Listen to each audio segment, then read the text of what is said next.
Canada's newest sports hero is speed skater Gaetan Boucher, a double gold medalist at the '84 Winter Olympics in Sarajevo. Oddly enough, until the Winter Games, he skated in relative obscurity, even though he was a world-class competitor long before his exceptional performance in Sarajevo.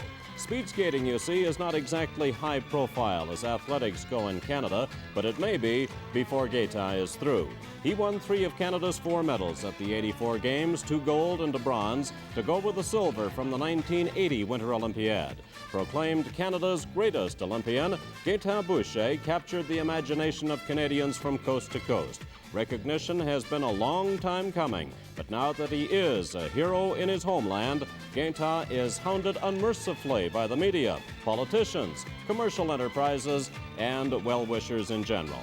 Faced with such demands, we're pleased he found time for us. Gaetan Boucher faces our hot seat panel: Brian Dance, CBC Radio Network; Ken Newans, CFCN Radio and Television; and Brian Smiley, sports writer with the Calgary Sun. I'm Russ Peake, and we're back after this with Gaetan Boucher on the hot seat.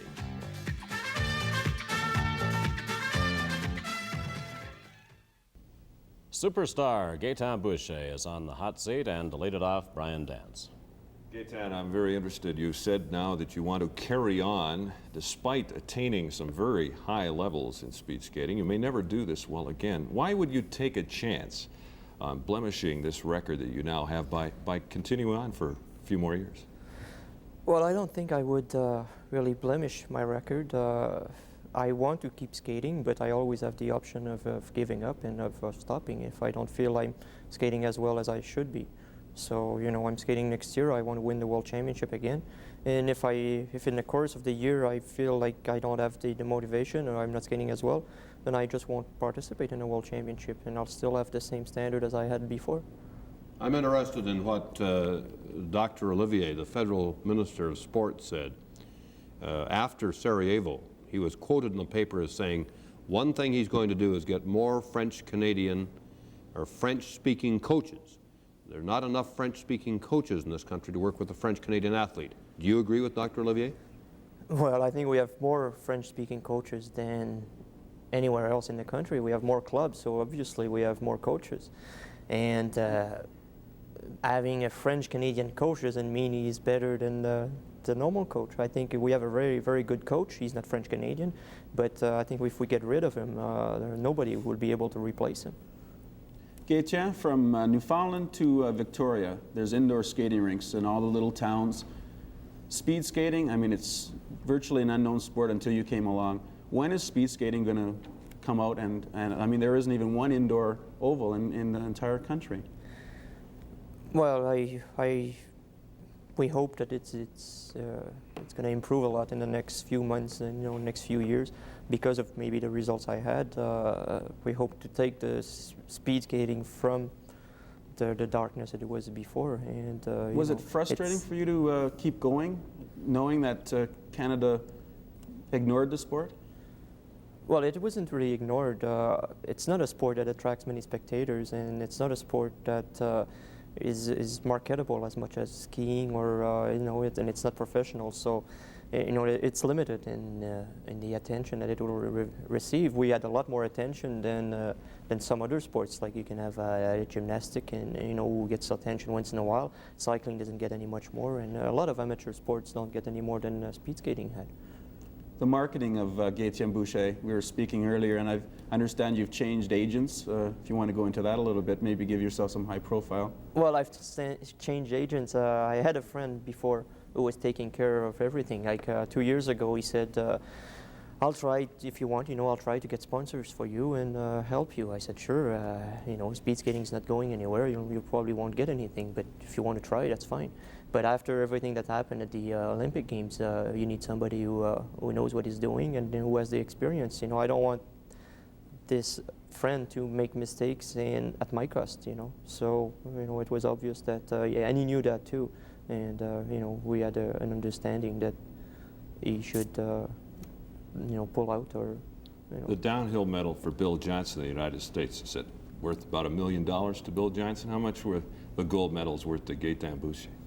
Well, I don't know in terms of money. You know, we have a lot of offers. I imagine it can be worth a lot, but I'm an amateur, and you know, everything has to be covered, and everything goes in trust funds. And how soon can you start capitalizing on that, Gaetan?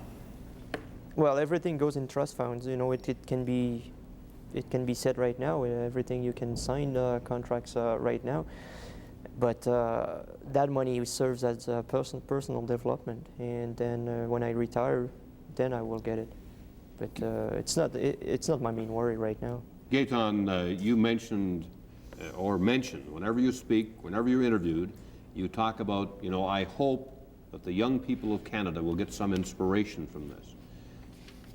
Let's go back to Lake Placid, 1980. Eric Heiden won 5 gold medals, the most remarkable individual performance of any athlete in the history of the Olympic Games.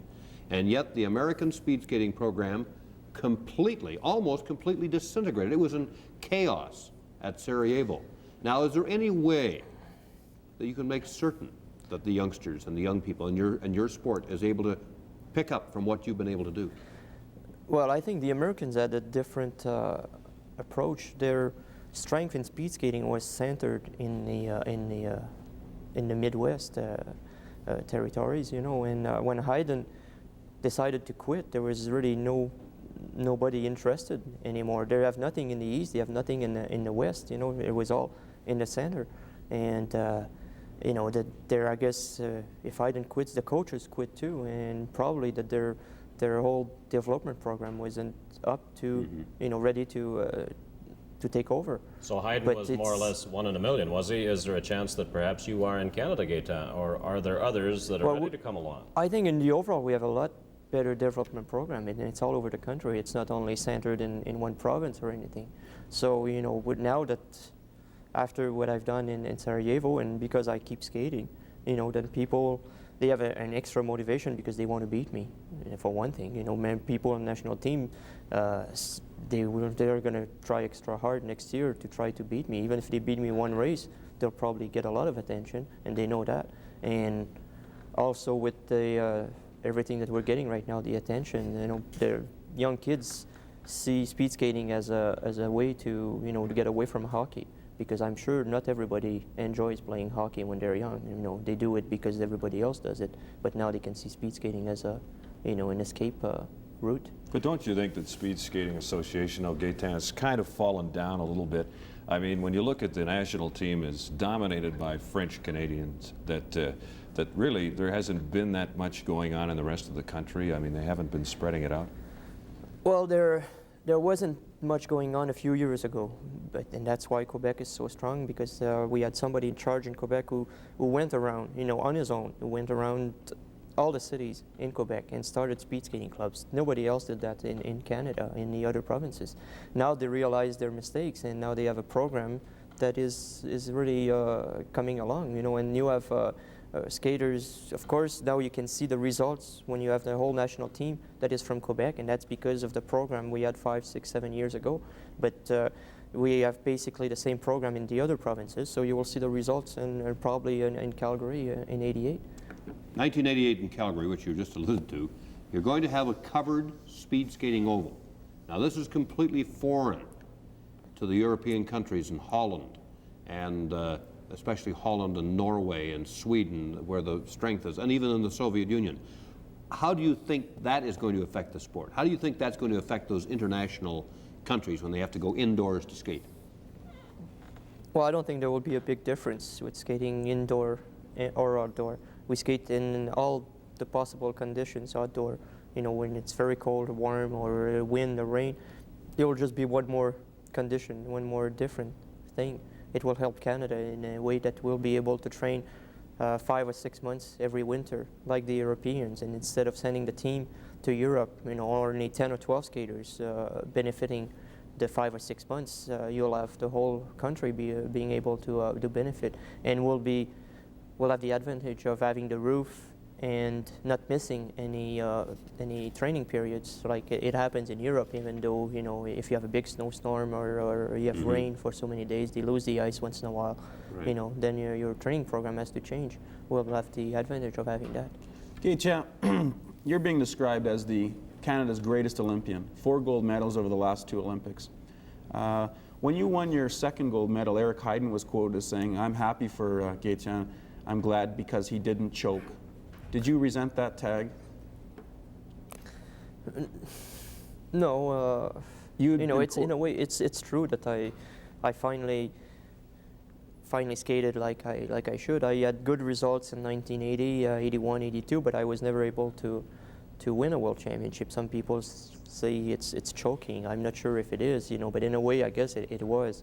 But you know, you have to think that you might skate a world record like in 1981, but then not everybody is there. You know, you still skate at very fast times, but maybe if the Russians and Norwegian, maybe if everybody is there, they would skate the world record as well. So you get to the world championship and you have the world record, but doesn't mean you're the best. You still have to skate on the same conditions. I asked a few of the skiers the same question I'm going to ask you now. With all the hype the Olympics receive, and it's just a one-shot deal for the skiers, what about for the speed skaters? Do you think the Olympics is overrated, hyped up too much? Well, it's a big publicity thing, of course, for all the media and all the you know, the politicians take a lot from the Olympics. But I think it's normal, you know, in a way. It's only once every 4 years. It's all the sports together, and there's a lot of preparation going to the Olympics. In a way, it's harder to win a world championship, but then you can always rely on next year. You don't have to wait 4 years. You know, if you aren't successful at the Olympic Games, you know, at a world championship, you can rely on next year to win it. The Olympic Games are much different, and I think people who say that the Olympic Games are not so important are people that are afraid, you know, of if they don't win, that they will lose everything. And you know, I've always said that I wanted to win at the Olympics more than the World Championships, and I prepared myself for it, and I wasn't afraid to lose. And you know, having people come to me and say you're a choker again, you know, because I wanted to do well at the Olympics. But you had that broken ankle. You had, you know, I'm sure thoughts of quitting. I wonder what it was that made you peak, because I talked to the Dutch writers even before you skated your bronze medal 500 meters. And they told me, don't worry, he's now the best male skater in the world. He's going to win medals. I just wonder what it was that brought you out of this sort of stage you were, where you couldn't quite do as well as you wanted to. Well, after my broken ankle, I wasn't afraid of, I never thought about giving up. I was afraid of being forced to give up, because if I wouldn't be able to skate, if my ankle was too damaged, you know, to train again. But so I had to wait a few days for that until the operation. Then the doctor said there shouldn't be any problems. I'll lose the flexibility, some flexibility, but I'll be able to skate. So, you know, after that, I just thought, well, that's good. And then I started thinking that I am getting a rest, you know, that I've never had in the last 10 years. So I'll use that rest to recover, you know, fully, and then train as hard as I've ever trained and be ready for the Olympics. Well, it certainly worked. That's a cinch. We'll take a break here and be back after these messages with Gaetan Boucher on the hot seat.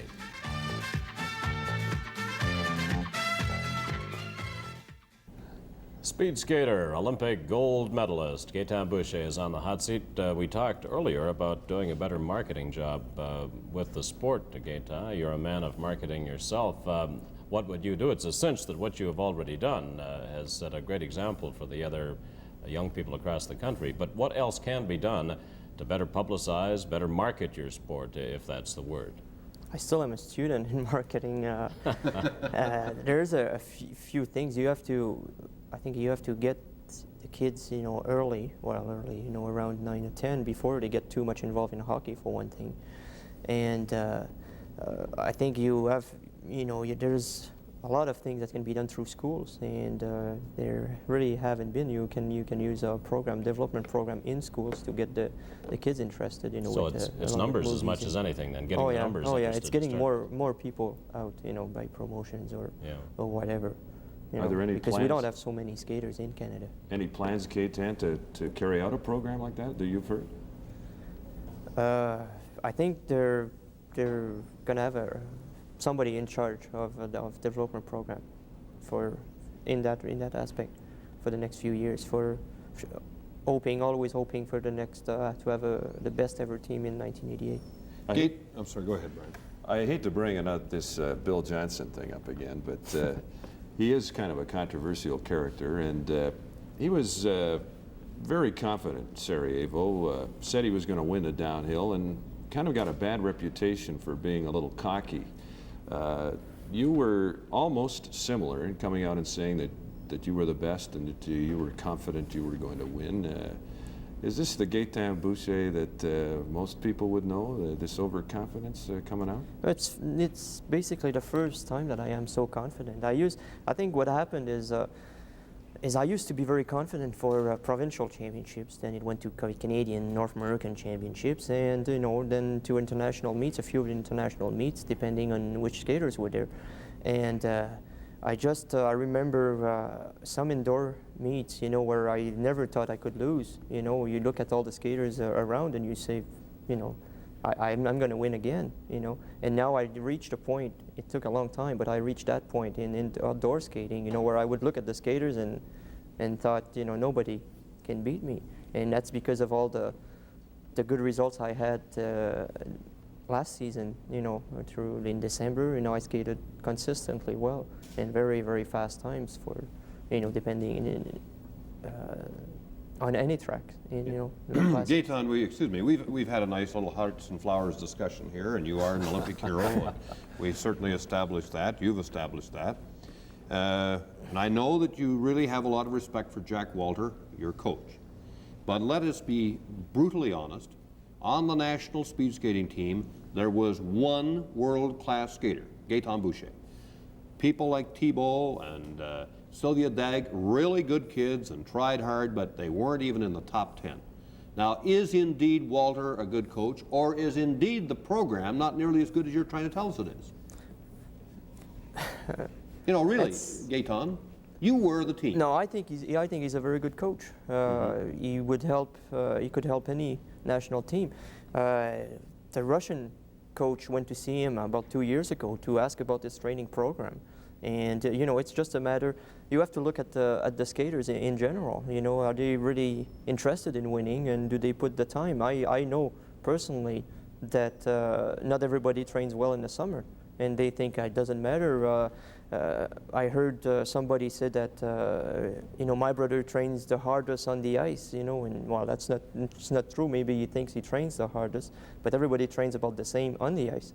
But you have to think that the best preparation is during the summer, and not everybody trains well in the summer. It's a sport that calls for a lot of sacrifice. It's not the fault of the coach. What about the blood testing situation that they now use with your trainer, physiologist, which they can take a sample of blood apparently and decide if you are ready to skate your best or if you should take a rest, or they read the sample. Do you believe in that? Oh yeah. Believe in that, because every time that we would know the results before skating, before racing, and the physiologist would say your strength is very good, your endurance is very good, you have the stress. It showed the stress as well, because sometimes approaching in important races you get very nervous. So he would say all these things, and he would say, so there's no problem, you will skate well, and we did skate well. Sometimes he would say your strength is not as good, and it showed in the first 100 meter, maybe of a 500 meter, and all these things. Soviets use that system? I don't know if the Soviets use it. The East Germans use it, and we can see the East Germans take blood samples on the ice after training sessions. Gaetan, you were also quoted as saying that really the sport is boring to watch. Now that's not the sort of thing that's going to help the sport any, is it? Shouldn't you be saying something else besides the sport is basically boring to watch? The sport, well, you need somebody to describe the sport well, and to make people, to explain everything. The sport is this. If you've never seen a speed skating race and you go and watch a world championship and you happen to see a 5,000 meter, where they go, you wonder why they go. They don't seem to go fast, for one thing, because of, there's only 2 guys racing at the time. But when you're getting international press, international headlines and coverage, as you certainly did in Sarajevo, isn't it your position to boost the sport all you can, sell it for all it's worth, for all you can? Well, I think I'm doing a lot so far. And I said it's boring to watch. It's fun to watch when you know about it. So you need people to promote it in a way to explain everything. So what you're saying, though, Gaetan, is people like Ken Newans here who described speed skating in Sarajevo wasn't up to par. No, that's different. That's for people. Tony doesn't know the sport. He's not publicizing. This is very, very disturbing to my humility. Gaetan, I want to get onto the French-English issue again. When Podborski won his bronze at Placid and you won a silver, people tended to, you were quoted as saying, they forgot all about my silver because Podborski's English. If I'd been English, they'd be hyping me. Was there some resentment going into the '84 Olympics at Sarajevo? Well, I don't think I said it that way, but you know, the thing is, a lot of times people will ask you, don't you think that you didn't get the attention because you were French? And then you answer, well, maybe that was part of it. Then they say, you can read it in the paper the next time, and they say, I didn't get the attention because I'm French. I never said that, you know. But anyway, I never resented anything because I know that skiing, you know, you see the guys take their skis off and they show it on camera. It's very marketable because of that. You know, there's a lot of money involved in skiing, and there's not that much money involved in skating. So, you know, I understood that Podborski got as, you know, it wasn't a big difference between a silver and a bronze medal. Mind you, next fall you might have the tobacco company sponsoring speed skating, the way things are going with them right now. And now that we're around to sponsors, we'll take a break here and be back with Gaetan Boucher on the hot seat.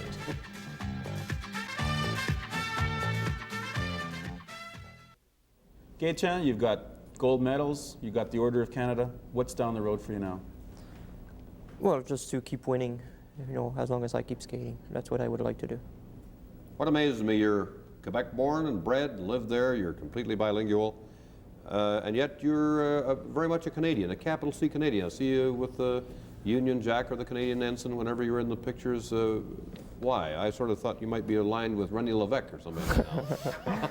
Well, I've never liked politics, for one thing, and I've always refused to get involved in that kind of things. And I thought, even when I was young and people were referring to French Canadian and English Canadian, I thought, I'm not crazy. You know, if I do that, then maybe it will fall on me later on, and I can see that I did the right thing. Gaetan, marriage plans in the future soon? How can you continue to train and devote the kind of time that's needed for a successful marriage? Well, there's no definite plan for marriage. It will come, of course, but right now I want to keep skating, and you know, I'm not ready yet. How many years left skating? I mean, do you feel you're just in your prime now? No, I could get a few more years. I might be there in Calgary. Good. We hope to see you in Calgary, and we won't soon forget the thrills you gave us in Sarajevo. Thank you, Gaetan. Thank you. Gaetan Boucher. Thanks, too, to our panel, Brian Dance, Ken Newans, and Brian Smiley. I'm Russ Peake. Join us next week for the Sports Hot Seat.